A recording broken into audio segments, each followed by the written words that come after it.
Good evening, friends.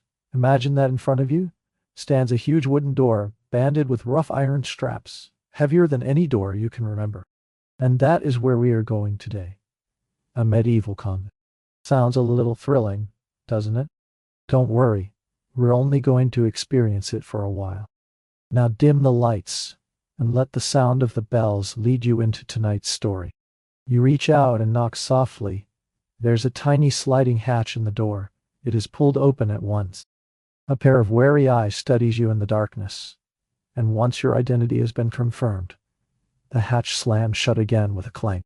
From behind the door you hear a series of heavy metallic sounds, bolts being drawn back one by one. At last the door opens slowly. You step inside, and a smell rushes at you, a mingling of pungent damp wool and cold stone. It is a smell that will become the most familiar backdrop of your years to come. Before you have time to take in your surroundings, the great wooden door behind you crashes shut with unquestionable force. An elderly nun with a severe face leads you through a long cloister made of stone columns. The cloister surrounds a square courtyard, at the center of which lies a carefully trimmed lawn and an old well. This is the heart of the convent, the cloister garth. All of the important buildings stand around it. The church, the refectory, the dormitory, the kitchen, and the study room. You are taken to a small room and dressed in the convent's uniform clothing. A coarse woolen robe in a plain dark color, rough to the touch, and a little scratchy. Then the elderly nun produces a pair of scissors. You close your eyes and feel the cold blades against your scalp. The long hair you once took pride in falls away lock by lock. It is cut very short, almost like a boy's. Finally, she places a veil over your head, covering your cropped hair and leaving only your face visible. She tells you this is the sign of becoming Christ's bride. From this day on, you must cast off all worldly vanity and distraction. You look at the unfamiliar self in the bronze mirror and feel as though your soul has been fitted into a shell that does not belong to it. Who were you before? The girl who liked to linger in the marketplace and loved to wear ribbons seems to have been left forever outside that heavy door, along with her long hair. Of course, the reasons you came here are complicated. Perhaps it was out of sincere devotion, a longing to dedicate your whole life to God. Perhaps your family could not put together a respectable dowry for you, and the convent offered a choice that was both honorable and relatively economical. Or perhaps it was never your choice at all, but your family's arrangement. But none of that matters now. What matters is that the door has closed. Your first night is spent in the communal dormitory. The crude wooden beds are lined up in neat rows, and each person's space is pitifully small. You lie on a straw mattress that gives off a faint grassy smell and toss from side to side. You had thought you would fall asleep quickly after the strain and fatigue of the day, but the silence all around you only makes your thoughts sharp. You do not know what hour it is. Outside it is pitch black. Even the moonlight seems unable to penetrate the high little window. Just as you are drifting off, a harsh bell rings out through the entire convent without warning. It is not the mellow, lingering peal you heard in your hometown. It is abrupt, severe, full of irresistible command.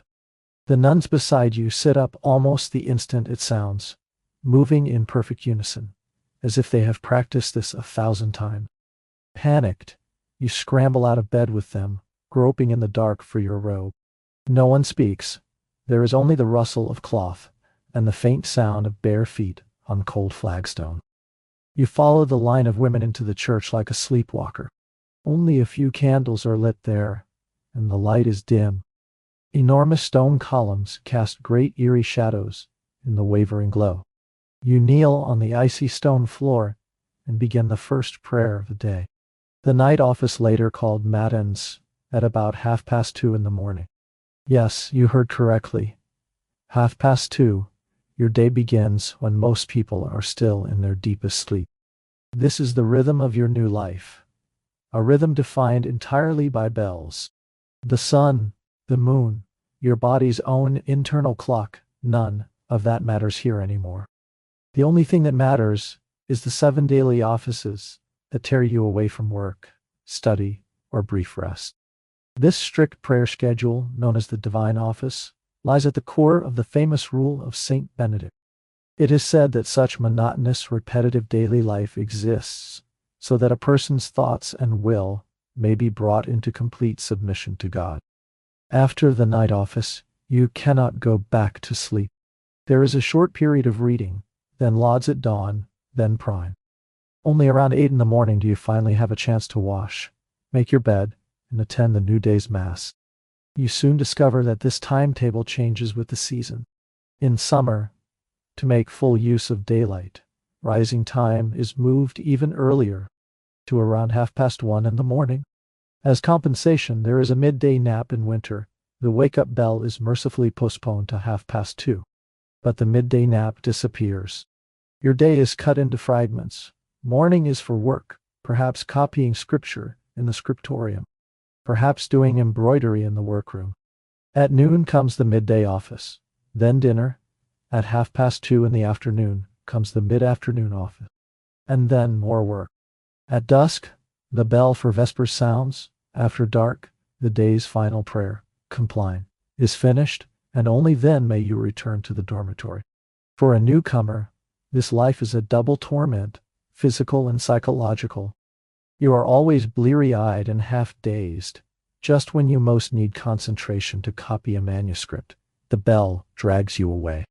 Just when you have fallen asleep, the bell wakes you again. You begin to understand that this timetable is not only for prayer. It is also a powerful tool, a tool of psychological remolding. By constantly interrupting your personal rhythm, it breaks down your individual will and makes you forget yourself. In the end, it absorbs you into a vast, unified communal rhythm that exists for God. As you gradually adapt to the rhythm of the bells, another important ritual awaits you: the vow of poverty. This is not merely a spoken promise, but a concrete, thorough act.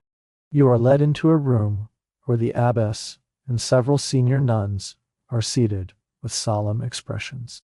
You are ordered to surrender all the personal belongings you brought with you. You do not have much, only a small wooden box. You open it. Inside is a tiny silver ring, your mother secretly tucked in for you, and a silk ribbon embroidered in blue, your favorite. In the world outside, these things are insignificant. Here, they are your only tangible link to the past. You hesitate, but the abbess's unquestionable gaze gives you no courage to delay. You place the ring and ribbon on the table. A nun takes them away and puts them into a large chest. That chest is already heaped with all sorts of little objects: combs, mirrors, colored skeins of thread, even scraps of paper with poems written on them. These are the things once treasured by novices like you, or by nuns who have already lived here for years. They now belong to the convent as common property. You have no right to touch them again. You are told that private property is a shortcut to spiritual ruin. It breeds jealousy, pride, and attachment to the world. It is a stumbling block on the path of devotion. From now on, the clothes on your back, the shoes on your feet, the blanket over your body, even the wooden bowl and spoon you used to eat, are no longer yours. They all belong to the community and are managed centrally by a nun, sometimes called the cellarer or house steward, who oversees everyone's clothing, bedding, and even the replacement of the straw inside your mattresses. When you leave this world, the garments on your body will be reclaimed and given to the next person who needs them. You came into the world naked, and you will leave it naked, taking not a cloud with you and leaving not even a thread behind. That is the ideal state of poverty, total renunciation, without remainder. And yet there is often a deep gulf between ideal and reality. As your time in the convent lengthens, you begin to notice certain strange things. The rules say everyone's clothing should be plain and uniform. But you discover that some nuns from wealthy noble families seem to wear robes made of softer cloth, and their veils are whiter. In the dead of winter, you glimpse the edge of one nun's robe lined with warm rabbit fur. And when the abbess presides over important ceremonies, she wears a gem-set ring on her hand, supposedly symbolizing her union with Christ. These things puzzle you, Wasn't the point to give up everything? Later, from whispered conversations among friends, you slowly learn the truth. The rule forbidding silk, fur, and elaborate belts had been repeated again and again, almost from the day it was written, and violated just as often. Records left by bishops after visiting convents are full of complaints about improper dress among nuns. In one 13th century report, for example, a furious bishop noted that the nuns of a certain convent wore cloaks made from fox and rabbit fur, curled their hair, scented their veils with saffron, and hung silver ornaments from their belts. Why did this happen? Later generations have argued endlessly about it. Some see it as evidence of relaxed discipline and spiritual corruption in convents. But another view is more complicated. It holds that this was really an extension of medieval social hierarchy within the convent walls. Many nuns were themselves born into noble or upper-class families. To them, wearing clothing suited to their rank was only natural. Moreover, canon law also contained a basic principle that those of higher status should be identifiable by the greater value of their dress. So a nun born into nobility might believe that wearing a family ring was not vanity at all, but rather an affirmation of her sacred status. Thus a subtle balance emerged. When a noblewoman entered a convent, her family would donate a large amount of wealth or land as a dowry. In return, the convent's leaders, such as the abbess, would very likely turn a blind eye to that woman's keeping certain personal luxuries. That fur-trimmed cloak may have been entered, in name, into the convent inventory as communal property, but in practice, only she wore it. In some cases, the vow of poverty became a kind of legal fiction, a device for reconciling an ideal rule with the real social and economic needs of the institution. Before your eyes, the convent's seemingly unbreakable shell of simplicity shows its first clear crack. The first time you enter the refectory, you are immediately struck by its atmosphere. It is a long rectangular hall with towering stone walls and exposed wooden beams overhead. Several long wooden tables and benches stand in neat rows. The air is filled with the mingled smell of boiled vegetables and black bread. But what leaves the deepest impression on you is the silence. Not the solemn, sacred silence of a church, but a rigidly enforced, lifeless, oppressive silence. The nuns file in one by one and sit down soundlessly in their places. No one talks, even eye contact is rare. At one end of the refectory is a small lectern. A nun is already standing there, holding a thick book. At a light cough from the abbess, she begins to read in a flat, emotionless tone from a saint's life or a passage of scripture. This is the only sound permitted during the meal. The food is served. In your wooden bowl is a steaming porridge-like mass that looks like a thick soup made from root vegetables and beans. Beside it lies a large chunk of dark black bread, coarse and hard. There is also a cup of cloudy liquid, perhaps weak ale or watered wine. This is your dinner. You imitate those around you, breaking off small pieces of bread and soaking them in the soup until they soften. How does it taste? It is not exactly bad. It simply has no character at all. Its sole purpose seems to be to fill your stomach and give you the necessary energy for the afternoon's labor. Here, eating is not pleasure. It is a procedure necessary to sustain life. The old rule of Saint Benedict is very explicit about food. The daily ration is sufficient, but never luxurious. Normally, there are 2 cooked dishes. If the garden has fresh fruit or vegetables, a third may be added. Each person receives a full pound of bread per day. But the most important rule is that, except for the very sick and physically frail, everyone must abstain entirely from the meat of 4-footed animals. Yes, no meat, beef, pork, mutton. Foods that were ordinary in the secular world are taboo here. The belief at the time was that meat inflamed the animal side of human nature and encouraged bodily desire, making spiritual discipline more difficult. So your main sources of protein are fish, cheese, and legumes. In such a silent and monotonous dining environment, communication becomes a problem. If you want the person next to you to pass the salt, you cannot ask aloud. So a complex system of table signs comes into being. If you want water, you mimic the act of drinking. If you want bread, you make the motion of breaking a loaf with both hands. If you want fish, you wave one hand like a fishtail. This silent language is another skill you must learn. You can feel clearly that the food philosophy here is an active, deliberate anti-hedonism. The deprivation of taste trains the will. The rule of silence prevents meals from becoming a social entertainment.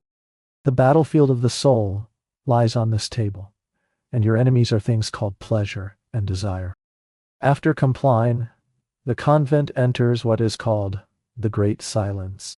From that moment until the first office of the next morning, any form of conversation is strictly forbidden.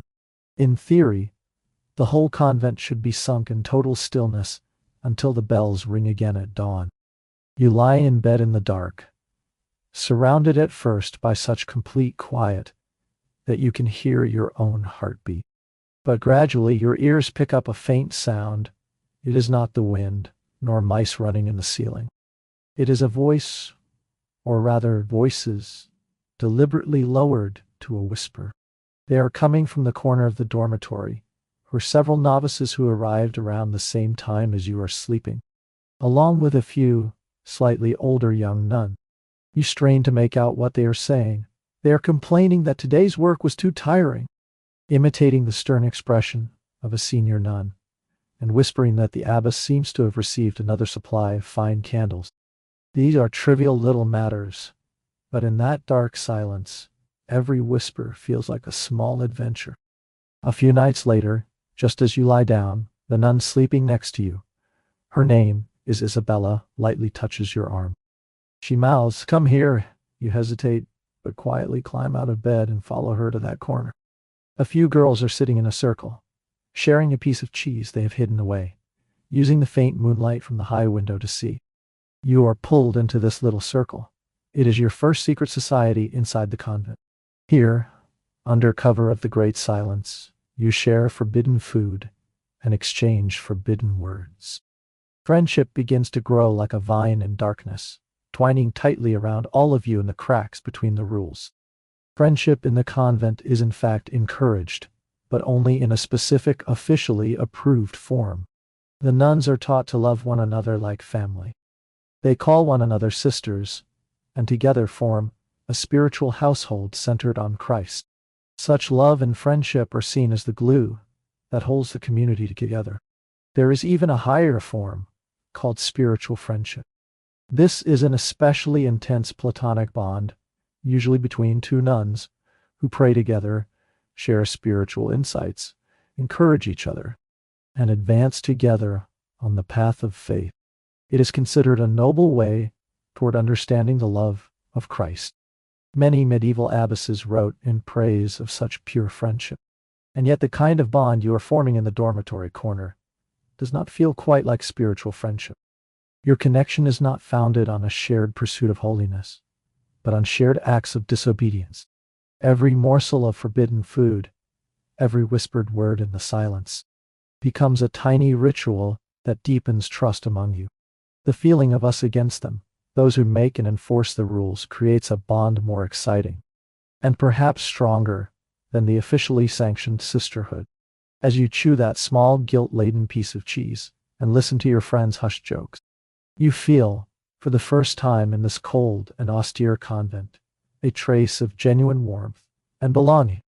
You realize that these informal friendships, sprouting in the dark, will become the soil in which every later secret takes root. They are not only emotional comfort, they are the infrastructure of the convent's underground culture. Through these trusted friends, you will slowly learn how this place really works. The day-to-day running of the convent is like a precisely made machine. Every part has its particular function, and the person who controls the fuel and oil that keep the machine going is someone you absolutely must know: the cellarer. One day you are assigned the task of fetching flour from the cellar for the kitchen to use the next day. The cellar lies on the lower level of the convent, cool and dry, with an air full of the mingled scents of old things, aged wine, and earth.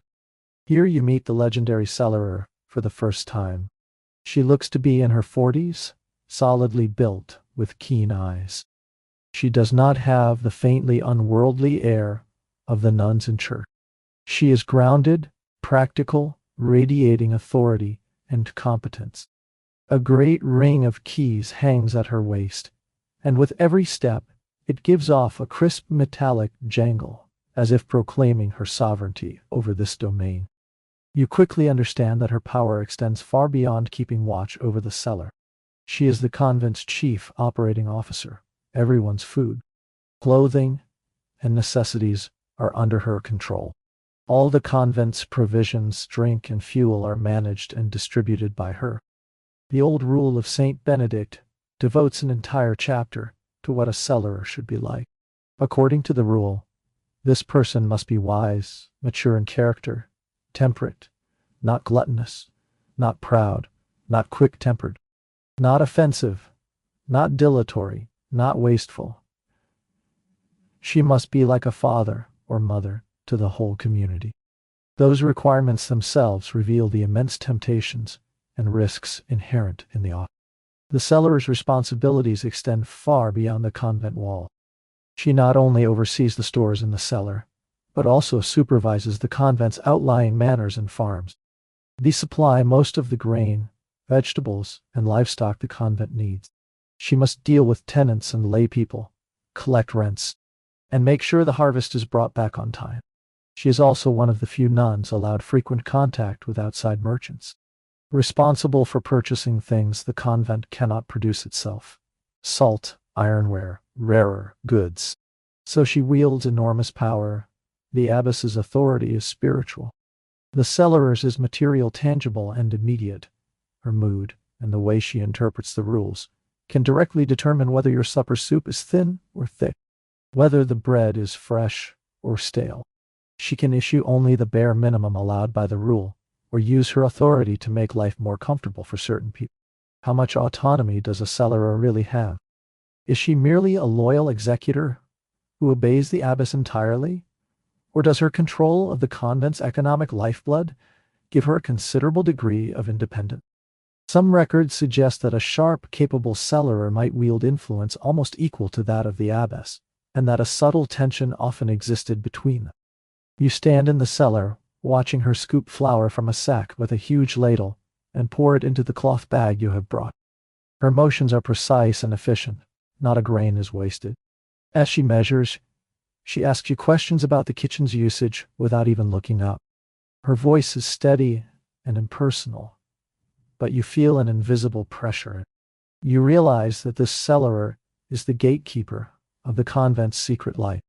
Any luxury, whether brought in from outside or privately hoarded within, can hardly circulate through the convent without passing under her eye. A bottle of fine wine, a jar of precious honey, a little bag of rare spices, all these thorny little pleasures are stored within the kingdom she governs. She can be the firmest defender of the rules, making everyone live in genuine poverty. Or she can be the greatest breaker of the rules, or, rather, their most flexible interpreter. She can choose not to see certain things. She can even participate in them personally. Your relationship with her, or rather your little group's relationship with her, will directly determine how far your secret life can go. She is the key that can lock the door and open it.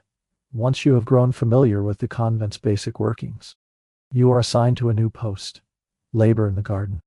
You had thought it would be dull, just weeding, watering, turning the soil, dealing day after day with silent cabbages and radishes. But when you actually step into that green space enclosed by high walls, you realize how mistaken you were. The convent garden is far more complex and fascinating than you imagine. It has been carefully divided into several sections, each with its own use. The largest is naturally the kitchen garden, planted with the vegetables the nuns eat every day: onions, leeks, parsnips, and all kinds of beans. These are the main ingredients in the refectory's thick soup.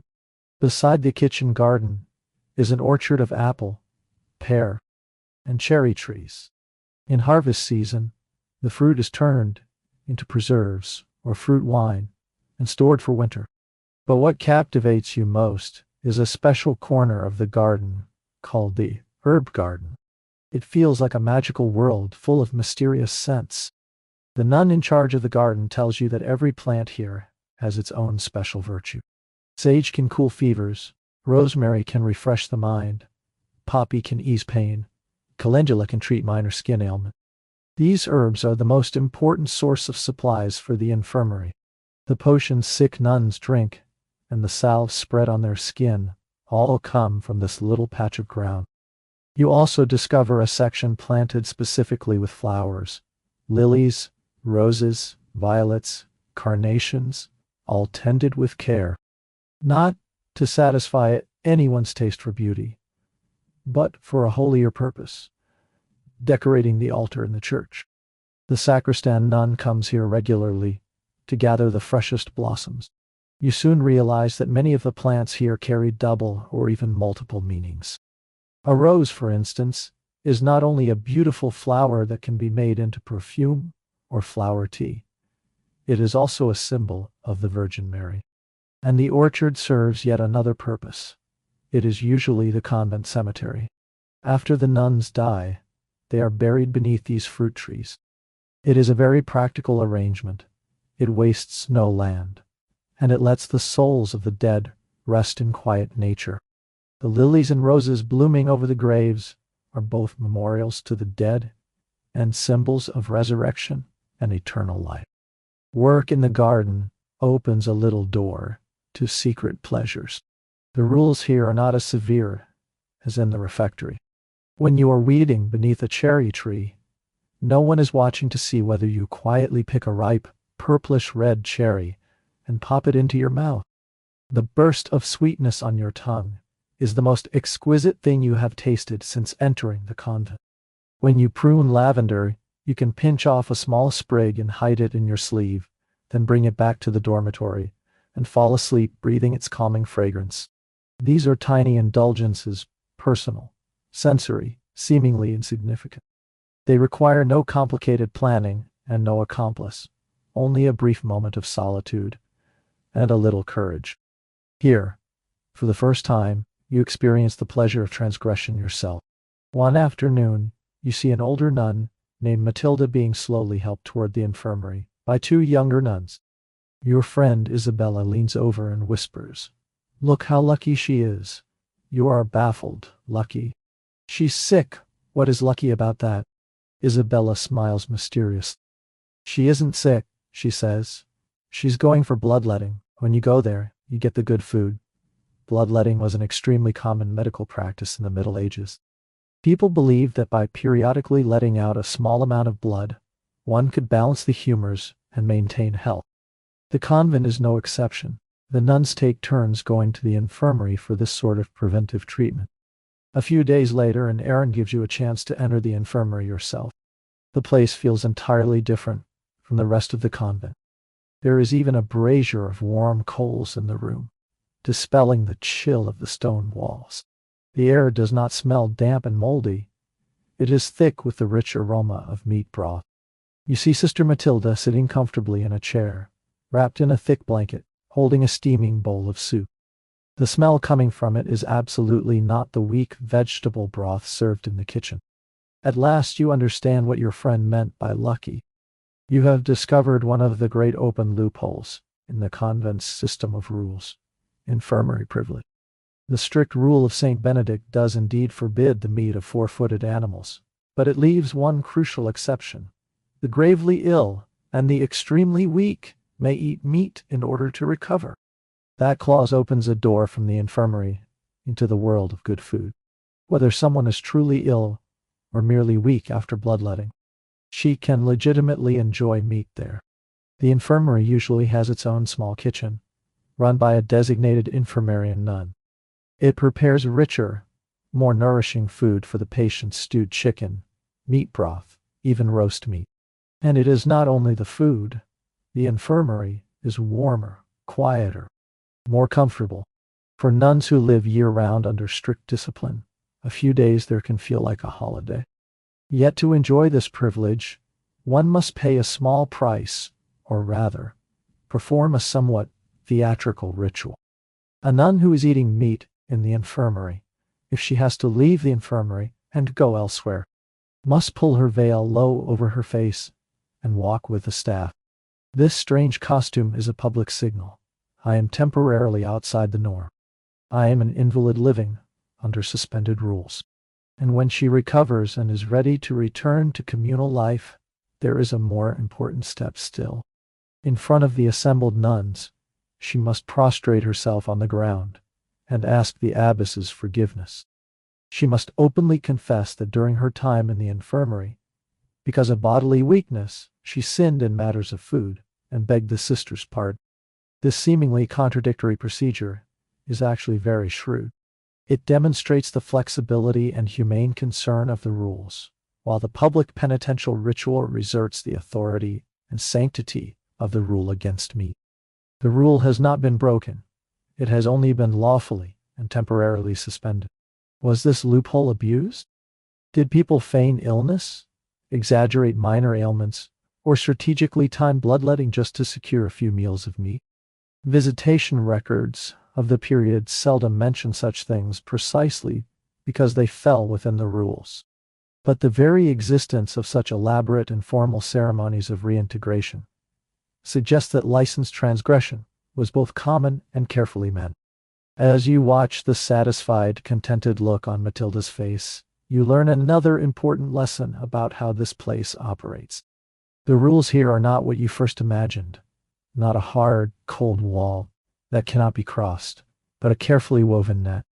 It looks airtight, but if you look closely enough, you can always find the meshes intentionally or unintentionally left wide enough to slip through.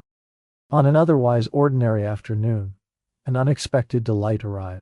A lay servant brings you a small, cloth-wrapped parcel. It is the first thing you have received from your family in the half-year since entering the convent. Your heart pounds, but you cannot open it at once, by rule. All letters and parcels from outside must first be inspected personally by the abbess to prevent any improper worldly object from entering this sacred place. Nervously, you present the parcel to her. In front of you, she calmly unties the cloth. Inside are a little wooden box and a letter. She opens the letter first and skims it quickly. Satisfied that it contains nothing inappropriate, she returns it to you. Then she opens the wooden box. Inside lies a small piece of golden gingerbread wrapped in a spiced leaf, and beside it, a tiny paper packet containing white crystalline grained sugar. The abbess's brow tightens slightly. At that time, sugar is an extraordinarily expensive luxury, usually treated as an exotic spice from the East, rather than as the everyday sweetener we know today. It is worth as much as pepper or more, and only the wealthiest nobles can afford it. Gingerbread made with honey or sugar mixed with costly spices, such as ginger, is an extravagance, usually seen only at feast times. These things clearly do not fit the poverty of convent life. You watch the abbess tensely, expecting her to confiscate them without hesitation. Yet to your surprise, after a moment's thought, she dips a finger into the sugar, tastes a few grains, then keeps half the packet for herself, and returns the rest, along with the gingerbread, to the box. She closes the lid, hands it back to you, says nothing, and merely motions with her eyes that you may go. You carry that wooden box as if it weighs 1,000 pounds. Back in the dormitory, your friends immediately gather around. When you lift the lid, that rich aroma, a blend of sweetness and spice, fills the air at once, and everyone lets out a muffled gasp of wonder. This is not merely food, it is the smell and taste of the world from which you have been cut off. Now you face a severe test. By the logic of the vow of poverty, this gift technically belongs to the whole convent as common property. You ought to hand it over to the cellarer and let her decide how it will be distributed. But your own heart and the eager look in your friend's eyes tells you to keep it as the secret treasure of your little group. That choice transforms you from a secret observer into an active participant. You are no longer simply sharing contraband someone else brought in. Now you possess contraband of your own. You must learn how to hide it and how to divide it. That night, After the great silence has fallen, you and your friends huddle under the blankets and carefully share the gingerbread. Each person gets only a tiny bite, but the sweet, peppery flavor bursts across your tongue as if it has lit the whole dark night. For the first time, you no longer feel like a passive novice subject to rules, but like a true member of this underground world, someone who has a secret and can share it. The gingerbread is more than food. It is a social currency, your token of admission to the secret circle. As you become more familiar with convent life, you are assigned to more and more different duties. One day you are sent to help in the kitchen, and this makes you both excited and anxious, because the kitchen is one of the most central and mysterious places in the whole convent. The moment you push open the heavy wooden door, a wave of heat hits you, thick with wood smoke, stew, steam, and sweat, in stark contrast to the chill elsewhere in the convent. This is another world entirely. There is no silence here, no contemplation, only noise and busy motion. The clatter of pots, the chopping of knives, the crackle of the fire, and people talking loudly all weave together into a vigorous symphony. The rulers of this kingdom are not the graceful chanting choir nuns you have already seen, but a group you have seldom dealt with, the lay sisters. Most of them come from poor backgrounds and have not received much education. Some are even illiterate. Because of that, they cannot take part in the liturgical and intellectual activities that require literacy. Entering the convent is more like securing stable shelter for them. In exchange, they take on the heaviest and hardest physical labor in the institution. Cooking, washing, cleaning, working the farm. Many convents operate through this unwritten dual system. The choir nuns usually come from wealthy or noble families. They are the convent's brain and soul, responsible for spiritual matters. The lay sisters are its hands and feet, responsible for keeping the whole material mechanism functioning. To mark the difference in status, the lay sisters' habits are usually even plainer and rougher than those of the choir nuns. At meals and at rest, they are often kept separate as well. In the kitchen, you see this hierarchy in operation with your own eyes. The lay sisters are quick and skilled, talking loudly among themselves while they deal with great quantities of ingredients. You see one of them cleaning a large fish, fresh from the pond. She deftly cuts off the rich belly meat and places it on a separate plate before tossing the rest into the cauldron for the communal soup. Curious, you ask who the belly meat is for. Without even looking up, she replies. For the abbess and a few officials, of course. Did you think they eat the same things we do? Her tone carries a complicated trace of mockery and resignation. You notice, too, their little tricks with ingredients. When they ladle out honey, a bit always seems to cling to the spoon, and they casually lick it off. When they bake bread, they secretly use a little extra dough to make themselves small, buttered buns. To the choir nuns, these acts might look like greed or theft, but to sisters who labor all day, they may simply be tiny forms of compensation for all that toil.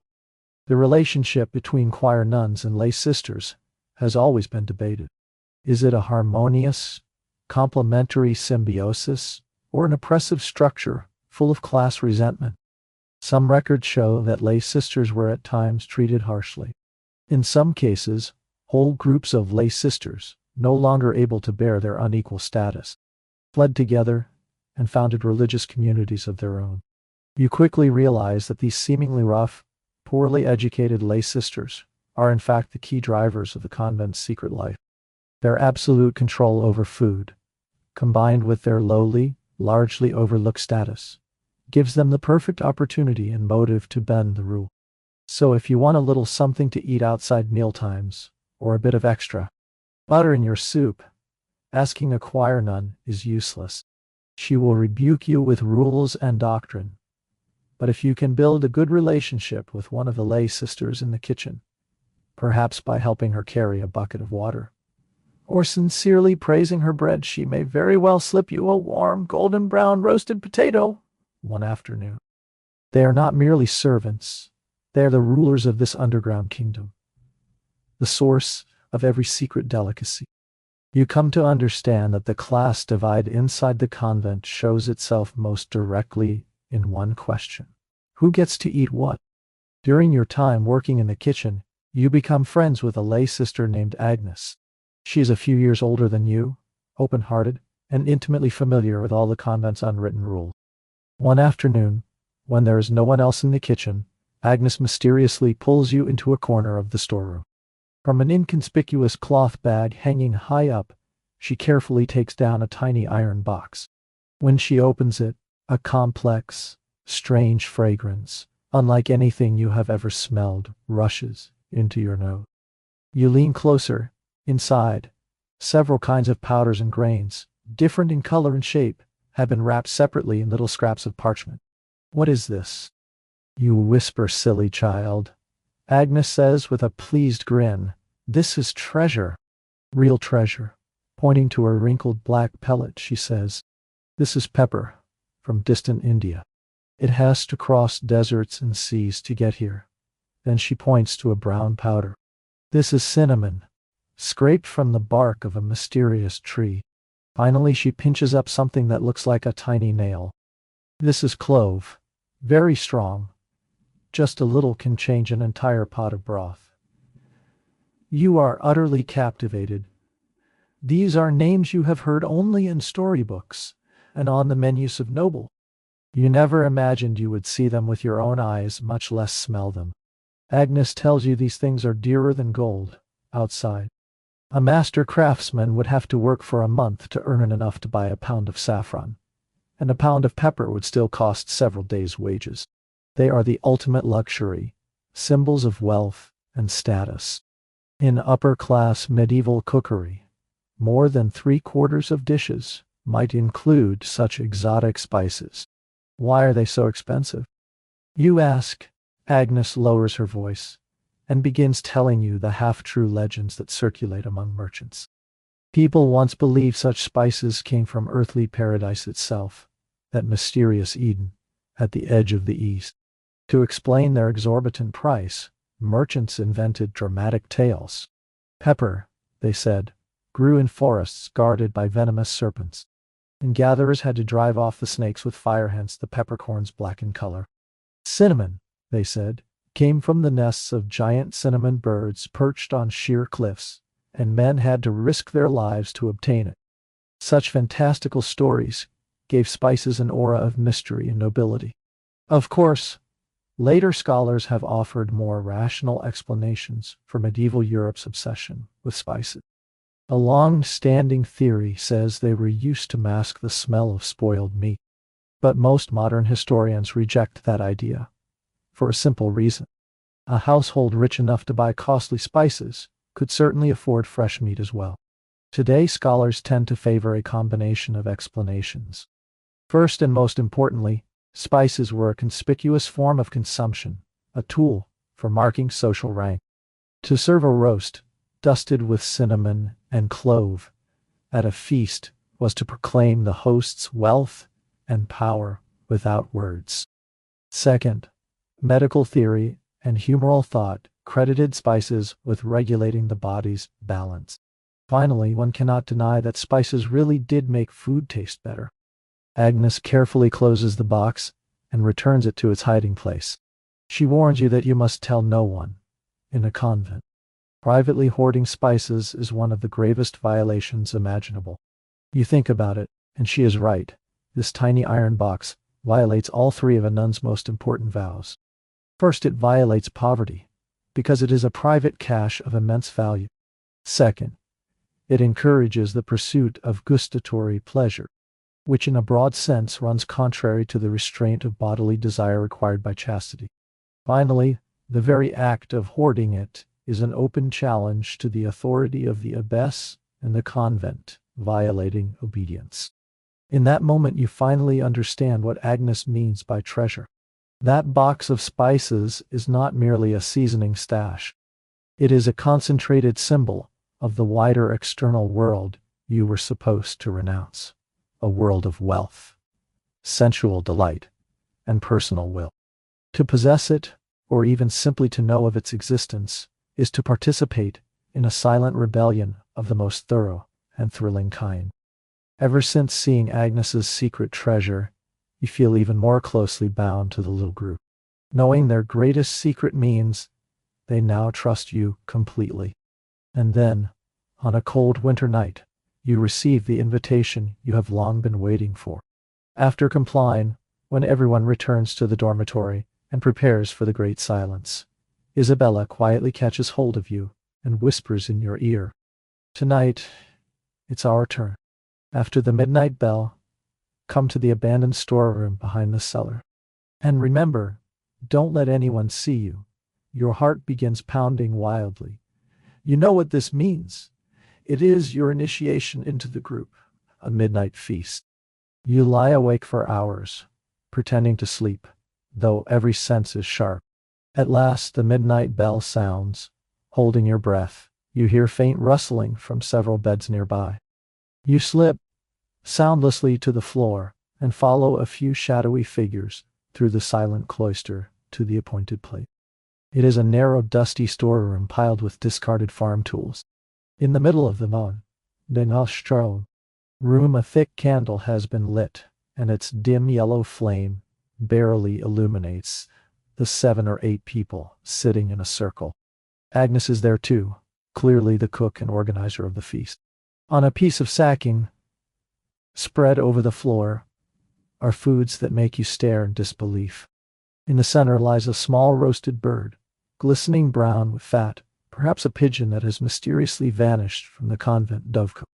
Beside it is a plate of sliced white bread spread thickly with butter and drizzled with golden honey. There is a small earthenware jug filled with deep red, undiluted wine, giving off a rich, fruity aroma. Agnes brings out her precious iron spice box. From it she pinches a little pepper and a few cloves and carefully sprinkles them over the roast bird. Instantly, a warm, pungent foreign fragrance fills the cramped room. You are given a small piece of the bird and a slice of honeyed bread. The moment you put them into your mouth, your taste buds are awakened. After months of bland vegetable soup and coarse black bread, the flavor is an explosion. The savory richness of the roasted bird, the fullness of butter, the sticky sweetness of honey, the depth of the wine, and above all the finishing touch of those mysterious spices blend into a near dizzying happiness, saturated with guilt. None of you speaks. In the wavering candlelight, you communicate only with glances and smiles, sharing the stillness and the food. The bond between you becomes stronger than ever. This is not merely the satisfaction of appetite. It feels almost like a sacred rite, one that belongs to you alone. Historically, such private eating and drinking in monasteries and convents, though strictly forbidden, was far from rare. Bishop's Visitation reports record monks sneaking off to nearby taverns to drink, or holding clandestine feasts within the monastery itself. More interesting still, some religious houses devised clever legal excuses to get around the rules. One famous example was the Misericorde. Strictly speaking, the rule of St. Benedict's dietary regulations applied to the refectory. So as long as you were not eating in the refectory, in theory you were not violating that particular rule. The Misericorde thus became a tacitly acknowledged place where one could eat meat. There were even more absurd maneuvers. In some places, animals such as rabbits or beavers were redefined as fish because they spent part of their lives in water, making them permissible to eat. Your midnight feast does not have so elaborate a theoretical justification, but the motive behind it is exactly the same. You drink the last sweet swallow of wine and feel yourself fully absorbed into the secret world. The meal in the refectory is public, silent, functional. It makes you one member of the collective. This midnight feast is private, joyful, full of exchange. It makes you a living person who has real friends and real secrets.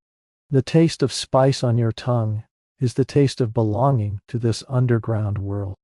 As time passes, your understanding of the convent's hierarchy deepens.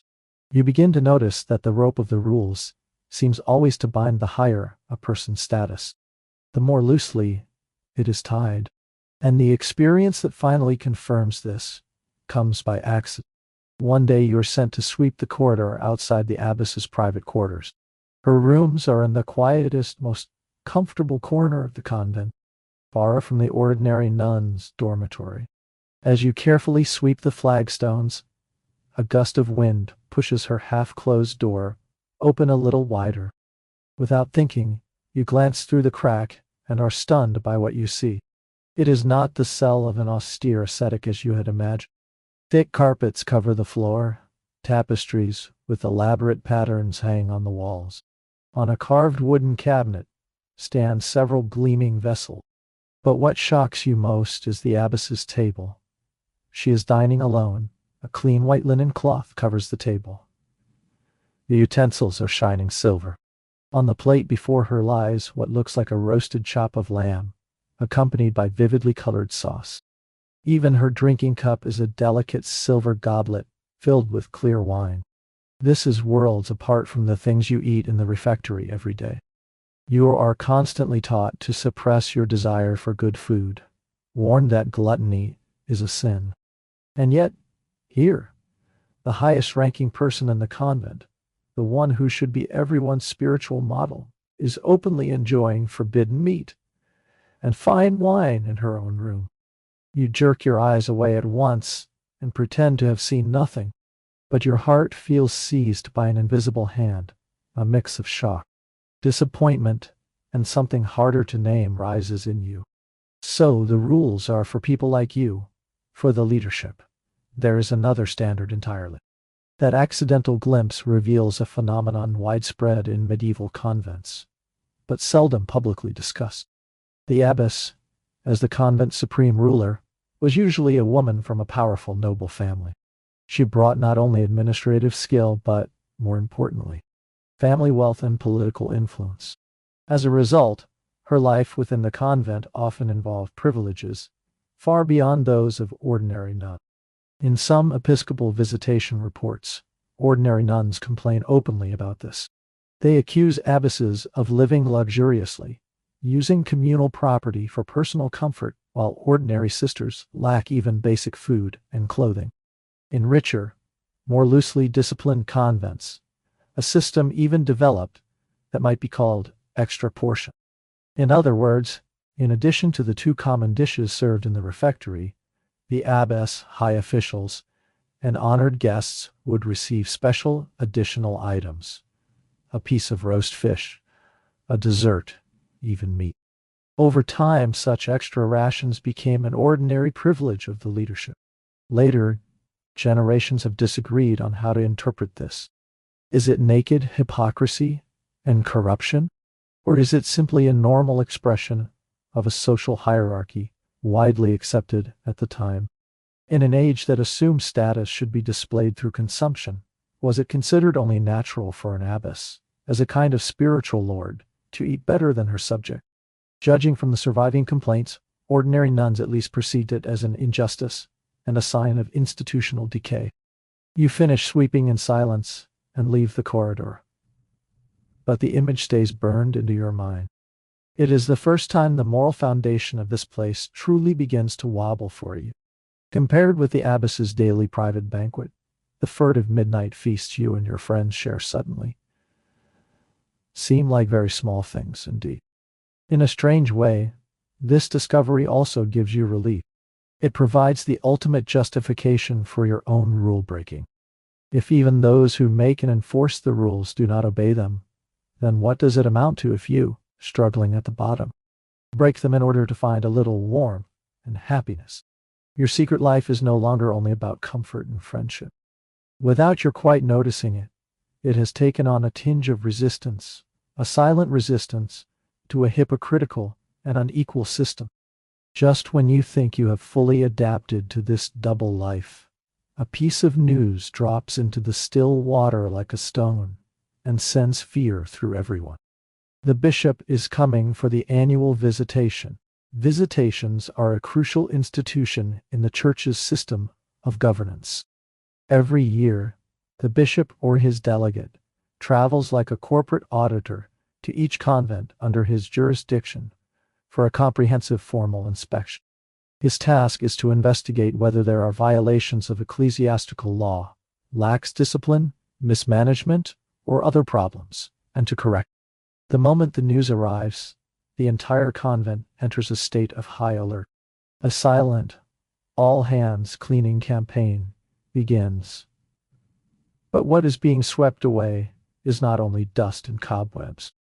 It is every secret that must not see the light. You witness a collective performance worthy of theater. The noble nun you once saw, in the fur-trimmed cloak, now hurriedly takes it from her chest and hides it under a pile of old clothes meant for the poor. Another nun, famous for her love of jewelry, wraps up her glittering rings in cloth and stuffs them into the hollow of an old tree in the garden. You and your friends act at once as well. The half-bottle of wine left from your midnight feast is poured into the garden soil. Agnes's precious spice box is wrapped tight in oilcloth and sunk to the bottom of the kitchen well. Every private, luxurious object that conflicts with the three great vows of poverty, chastity, and obedience vanishes from the world as fast as possible. Even the lay sisters join in. They hide the special little pots they use for unofficial cooking and copy over certain ambiguous entries in the account book. From top to bottom, the whole convent is working together to weave a perfect illusion, a model convent in which everyone is devout, plain, and strict in observing the rule. The visitation itself is equally dramatic. Once the bishop arrives, he first hears the abbess's report. Then comes the most important procedure of all, private individual interviews with each nun. During these conversations, the nuns are encouraged to speak freely, to lodge complaints against the leadership or report the misdeeds of other sisters. It is a delicate psychological game. On the one hand, every nun has reason to conceal the truth, because if serious problems are found, everyone may suffer punishment. On the other hand, this is a perfect opportunity to use the bishop's hand to strike at a personal enemy or to vent resentment against superiors. You too are called in to speak with him. Sitting before that imposing man, you catch the faint scent of incense and ink from his robes. He looks at you with an expression at once gentle and sharp, and asks how life is here, whether there is any injustice or anything improper that you need to report. In your mind flashes the abbess's luxurious private meal, your own happy midnight feast, the hidden jewelry and fur. But in the end you lower your head and answer in the humblest tone you can manage. Thank you for your concern, my lord. Everything is well here. The sisters are like family, and the abbess cares for us all. When you step outside, the next nun waiting to speak is your friend Isabella. The two of you exchange a glance of perfect understanding. You know she will say the same thing. Only in this moment do you truly understand the convent as a collective. When faced with the scrutiny of external authority, all the internal contradictions, class differences, cliques, grievances, temporarily dissolve. For the sake of a common interest, everyone closes ranks into an unbreakable community of accomplices. The most real life of this place, you realize, is precisely the secret life that must be hidden. The flawless image presented to the bishop is the greatest collective performance of all, and it requires everyone's cooperation. The bishop's visitation ends without incident. He appears quite satisfied with the convent's exemplary conduct and departs after a few words of praise for the next destination. Life settles back into its old calm, and the hidden things awaken one by one like animals after hibernation. The spice box is fished back up from the well. The rings return to their owner's fingers. Everything slides back into its old track. But after this upheaval, you begin to look at the people around you with new eyes. Secrets, you realize, are everywhere, like air. They do not exist only among young nuns, like you, who seek excitement. They exist, too, among the older nuns, whom you once thought the most devout and above reproach. Sister Anna is one of them. She has lived here for more than 50 years and is one of the most respected people in the convent. She is always the first to arrive at church and the last to leave. Her prayers are the most fervent, her embroidery the finest. In your mind, she is the very definition of a model nun, a living saint. One evening at dusk, you pass by Anna's room. Her door is not quite shut, and through the gap you see something you will never forget. Sister Anna is sitting on the side of her bed, reading a prayer book by the last light from the window. At her feet, curled up quietly and purring with contentment, is a small, black and white cat. As she reads, she reaches down and gently strokes its back. Then, from the sleeve of her robe, she takes out a small piece of bread that should have been part of her supper, tears off a bit, and offers it to the cat. Cats or any pets are strictly forbidden in convents. The rule holds that keeping animals distracts nuns from their focus on God and creates worldly emotional attachment. Episcopal visitation reports are full of censures against nuns who kept pets, rabbits, squirrels, birds, even mice. At the same time, the rules were not entirely without practicality. A famous 13th century guide to women's religious life includes a well-known exception. Apart from a cat, you should keep no animal. The reason is probably simple enough. That age, convent granaries and kitchens badly needed a cat to deal with the endless mice.